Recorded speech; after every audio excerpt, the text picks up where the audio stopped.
silly. Ms. Snyder. I'll just echo what you guys both have said, and I wish we could separate them so that that problem is solved and they do have access to an education just like everybody else, which we've been talking about. My resolution that I presented this morning, I wish that we would consider it. I don't think it's an issue that's going away. I think students have a constitutional right and reasonable expectation to privacy. I do.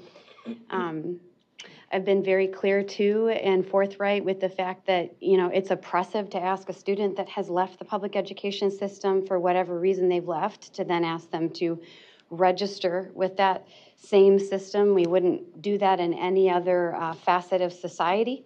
And so to give people the freedom to exercise choices that work best for them is extremely important.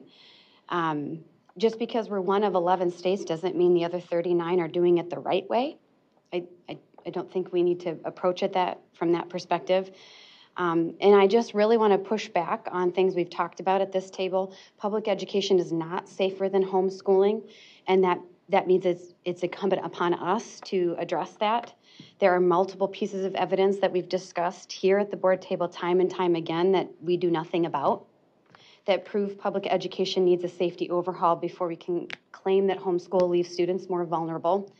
So sexual abuse epidemic, where we refuse to register school officials who've assaulted students so they can be rehired elsewhere. Being concerned with requiring BTAM training, which we talked about recently at the local level due to resources it would take the department to audit them. And yet here we are thinking we have the resources to audit every family's educational choice in the state. That's unreasonable.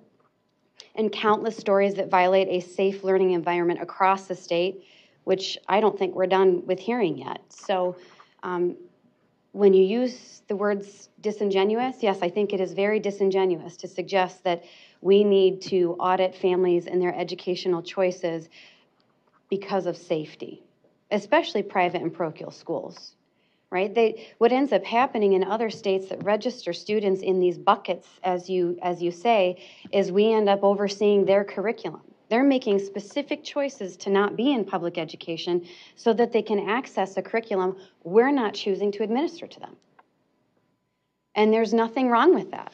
But you start to ask them to jump through hoops, and you're really interfering and discriminating against their right to exercise educational freedom. So, I don't think the topic is going away, and I certainly don't think that safety in public schools is something that we should shy away from. I think we should be spending our time, energy, and effort in that, because that's what we have a constitutional authority over.